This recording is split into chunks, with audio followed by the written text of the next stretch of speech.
Hello everyone, এখন সকালে 10টা মতো বাজে। আমি, মা আর দিদি মিলে রেডি হয়ে বেরিয়েছিলাম মাসির বাড়িতে যাওয়ার জন্য।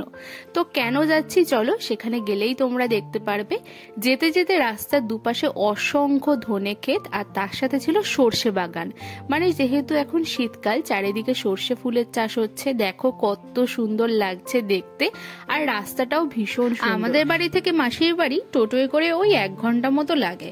তো আমরা এখন চলে এসেছি মাসির বাড়িতে। ঢুকেই আগে সবার সাথে আমরা দেখা করে নিলাম, আর এটা হচ্ছে আমার মাসির ছোট মেয়ে।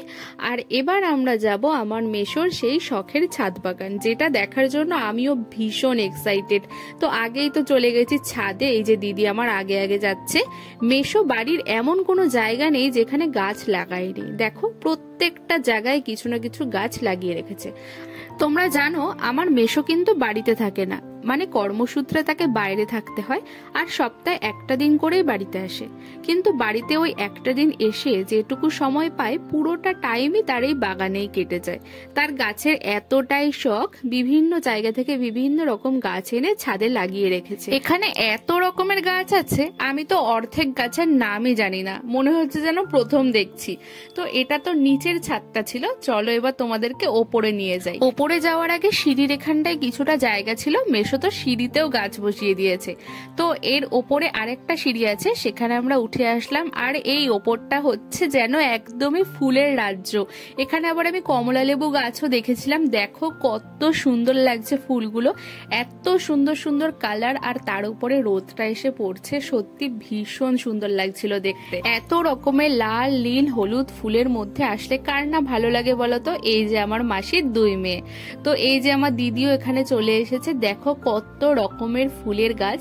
মাসির কাছ থেকে জানতে পারলাম আগের বছর নাকি মেশো সেরা চন্দ্রমল্লিকা ফুলের জন্য ফার্স্ট প্রাইজ পেয়েছিল। দেখো আমার মাও এখানে বলছে আমি দাঁড়াই, আমার একটা ফটো তুলে দিত। এখানে আমি দিদিরও ভিডিও করে দিচ্ছিলাম, আর এই যে আমিও একটুখানি ফুলগুলোকে ধরে ধরে দেখছিলাম, এত সুন্দর লাগছিল। এবার আসি মেন কথায়। আজকে মাসির বাড়িতে আসার উদ্দেশ্য হচ্ছে আমার দিদির আইবুড়ো ভাত। তোমাদেরকে বলি আমার দিদির আর কয়েকদিন পরেই বিয়ে, তো সেই উদ্দেশ্যেই আমাদের বাড়িতে এত রকম কেনাকাটা তোড়জোড় শুরু হয়ে গেছে। আর এই যে আমার দিদি, মামার বাড়িতে প্রথম আইবুড়ো ভাত হয়েছিল, আর তারপরে পিসির বাড়িতেও হয়েছিল, কিন্তু সেগুলোর ভিডিও আমি করিনি। এই যে আমার মেশো আর মাসি, যার এত সুন্দর ফুলের বাগান। তো আমরা সবাই মিলে দিদিকে সাজিয়ে গুছিয়ে দিয়েছিলাম। তারপর সবার খাওয়া দাওয়া হয়ে গেছে, আর আমি আবার একটু ছাদে এসেছিলাম ফুলগুলোকে দেখার জন্য। দেখো তোমাদেরকেও আবার পুরোটা একসাথে দেখিয়ে দিই। এত সুন্দর ফুল না, আমার তো এখান থেকে যেতেই ইচ্ছে করছিল না। আর আমি কিন্তু ফুল ছাড়া একদমই পছন্দ করি না, কিন্তু এই ফুলটা ভেঙে গেছিল বলে একটা ডাল থেকে 2টো ফুল আমি পেয়েছিলাম। সেখানে আমি একটা আমার কানে দিয়েছি, দিদি একটা কানে দিয়েছে। মেশো এখানে কিছু একটা মশলার গাছ লাগিয়েছিল, সেখান থেকেই ওগুলো ছিঁড়ে ছিঁড়ে এনে দিচ্ছিল, কিন্তু সেটা কি মশলা ছিল সেটা আর আমার মনে নেই। তো এখন সবার খাওয়া দাওয়া হয়ে গেছে, মাসি মেশো বোনেদের টাটা করে দিয়ে এখন আমরা বাড়িতে চলে যাবো। আজকের ভিডিওটা তো এই পর্যন্তই ছিল। দেখা হচ্ছে তোমাদের সাথে পরের কোনো ভিডিওতে।